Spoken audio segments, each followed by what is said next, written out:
So we just visited the body shop a few days ago, and Project 55 is moving right along. The entire body was assembled, everything fit. Now it's taken back apart, and they're ready to start painting the door jambs and start painting the car. So we're doing a couple things back here to kind of get ready for the car to come back. The next big project we have after the paint is going to be the interior. Now we're working with Waylon down at TMI, and he's making us a really killer custom interior with the original opal gray, but a few changes to make it more modern and a lot more custom to fit our car. So what we're going to do today is actually start the interior process. Now we don't have our customer upholstery yet, but we do have some issues with our seats. Now obviously you can see the upholstery on this seat is completely shot. We're going to replace the whole seat, we're going to replace the whole foam. Before we do that though, we're going to strip the seat down and make some repairs to the frame, because our seat frame suffers from something many Foxbodies do, and that's the seat lean. Now if you have a Foxbody with a bunch of miles on it, you're a bigger guy like me, you probably know exactly what I mean by the lean. What happens with these frames, when you lean back, the frame breaks, and you can see I'm kind of leaning towards the middle of the car. Very, very common on Foxbody seats. This is a spare seat we have that has the problem.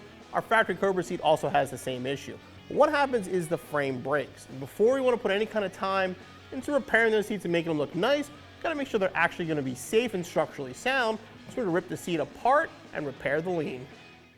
Now to reupholster the seat and repair the frame, we have to basically take the whole seat apart. So we're going to start by removing our power track here, then remove all the trim and start removing the upholstery and factory foam.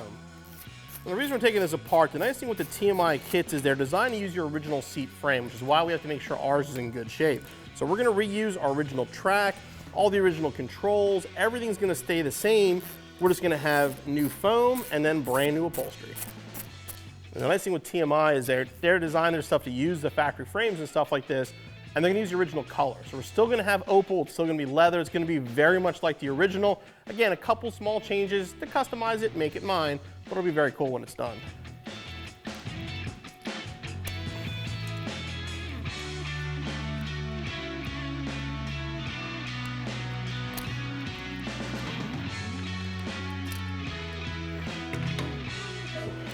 This harness here is going to be for our power seat controls. We're going to move this. Thankfully, our power seat does work perfectly, no issues, so we'll just clean everything up and put that all back on. Like I said, this is a nice higher mileage car, but it was well taken care of.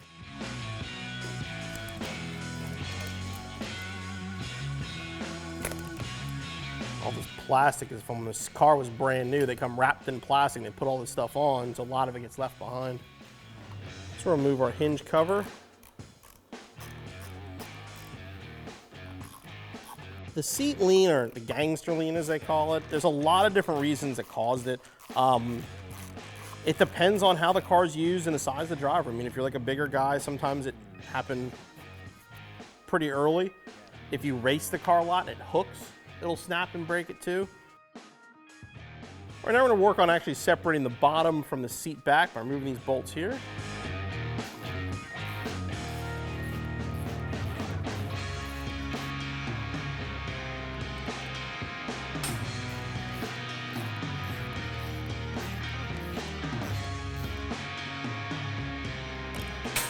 Okay, on the other side here is the same kind of deal, except it's a single Torx bolt. And just carefully separate the lumbar line here.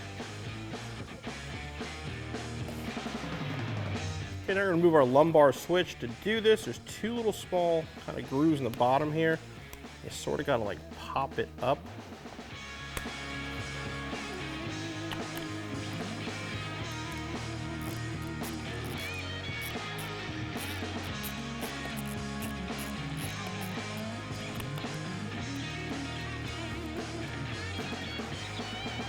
Disconnect the power for the lumbar. And these are just going to be air lines that are connected here.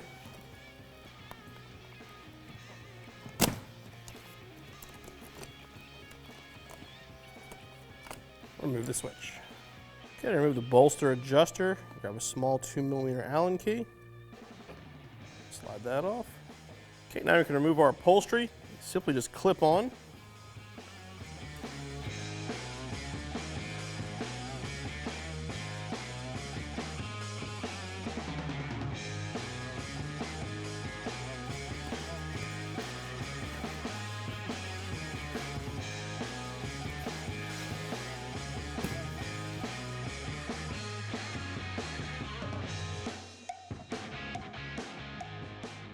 And you can see here the factory upholstery is connected to these rods inside here. Now in our case, since we're replacing everything, we're going to remove the foam and the upholstery together, but if you're removing just the upholstery, you just have to remove it from those rods.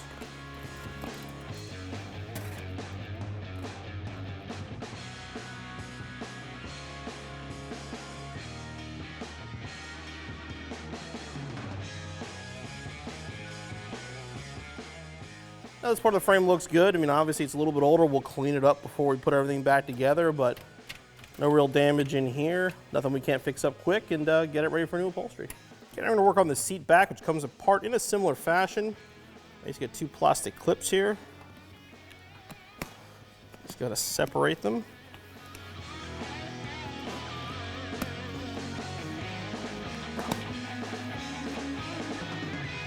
To remove the headrest, what you normally can do is kind of just reach up inside here and there's a release in there. To show you how to do it, you really can't see that. So we're just gonna cut this. So this is the bottom of the plastic frame. This is the cup that goes down. It's also the track for your headrest. Now what it basically does is it locks in place with a pin. It's pretty much located right here. If you look at the top of the seat, you see this channel. Basically, a pin locks into that channel. That's what stops you from getting it out. Now, if you're trying to take the headrest off and you're not removing all your upholstery, I've seen tricks where you can take like a piece of wire or whatever and sort of fish it down the front and it'll pop out that way. But basically, the pin right here is what holds it in place when it maxes it out. So we're gonna put it back in real quick. If you have it all the way up, it'll be locked. You bump it in just a little bit. You just put your screwdriver in the channel underneath. That'll hold the pin down and you can pop it right out. Okay, so we're gonna unhook our foam now. Now again here, the foam and upholstery are attached and we're not worried about our original upholstery. So to make our life easier, I'm actually just gonna make some cuts.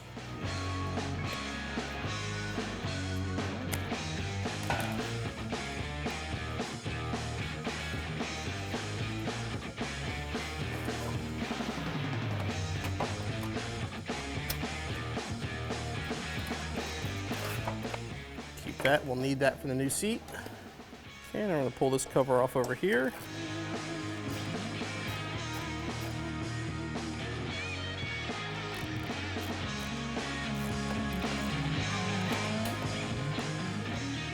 All right, so I've seen a couple different ways these things break and you get that Gangster lean in your Foxbody seat. A lot of times it separates down here or even this breaks. In our case, it's the brace at the top of the seat that broke. And you see when I pull back on it, that's why we're getting our lean. We have a crack up here, and this rear plate came completely off. Again, this is another common way these seats break.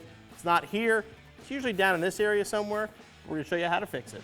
Okay, we pulled the bladder out to get a little bit of a better look. We saw the crack up here, but ours actually separated down here too. This is all spot welded, and if you look at it, when we push that, you can see this movement over here. You can see here, these were all spot welded from the factory. See, all those are broken as well. So we're gonna weld down here and actually add additional welding here and a couple more spots here, and then also fix this top piece. We'll make it stronger than it ever was from the factory. So grab another seat out of our salvage yard to see if it was any better or worse than our Cobra seat. Now look at this one. This is more typical of where your Gangster lean breaks. It's actually broken, if you look, right down here. I mean, this weld is completely broken off. Now this seat is also damaged up here, so it has basically the same kind of damage as ours, just a little bit more down here. In the case of our Cobra seat, actually some of the bolts were broken off. This one is not, so we're gonna go ahead and repair this one. Now if you look, I'm gonna put this flat on the bench here. You can see what kind of flex it has. I mean, this is where it should be, but with all the welds snapping like that, you can see how much of a curve it gets. I mean, that's basically what creates the lean, is these things snapping and the seat frame actually starts to bend. Like I said, we're gonna weld this seat up, put everything, and we're gonna brace it even more than the factory to make it as strong as possible. But this is one of those things you don't see when you look at the cost of a seat. You look like a Corbeau or Recaro, a name brand seat, a lot of it goes into this frame, making this frame strong, making this frame actually support you in the case of an accident or even high performance driving. I mean, again, this is a 93 seat, so it is older. Modern seats have gotten better, but there's a lot of cheap aftermarket seats out there, and this is where they cut the corners. They're gonna be not even as strong as this seat is inside, so if you're buying seats for your car, definitely make sure you keep this stuff in mind, pay a little bit extra money for good quality. What we're doing here is we're using C-clamps on our workbench here, clamping the seat back actually to the table. By doing this, actually allows us to get the seat back flat. So now when we weld and put some extra, support and stuff in the structure, the seat frame is sitting flat and it's not twisted like it was before. What we're gonna do now, go through all the spots where we're gonna be welding and then grind off the paint.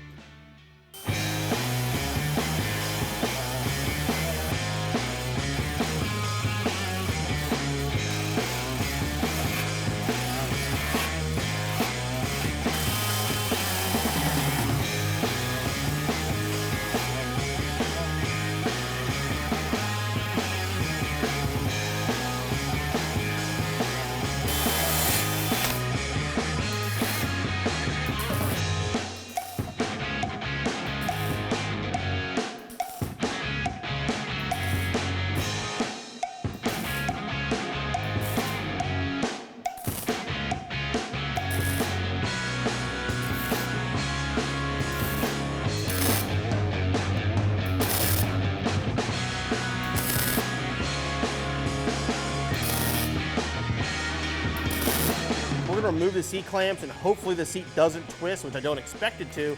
Perfect, it did not flex at all. It's nice and straight now.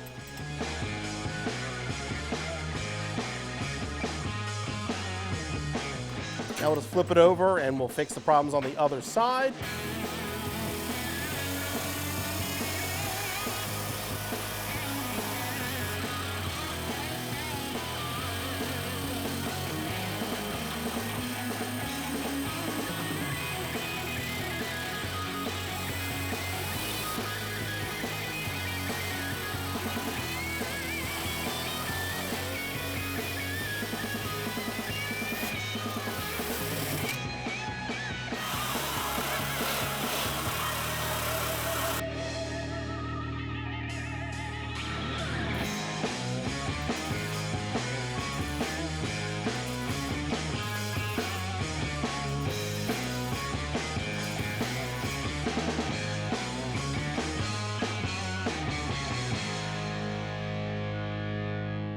You can see our finished seat back. I mean, how solid this is. There's no flex to it.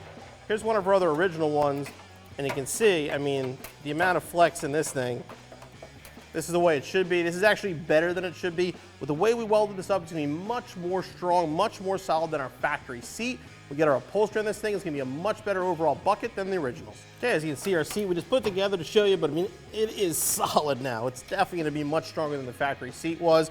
Hopefully we have our TMI upholstery real soon. We can put these seats back together. We have our transmission to rebuild, and probably a couple weeks, maybe 3 weeks from now, hopefully the car comes back from paint as well and we can start reassembling Project 55.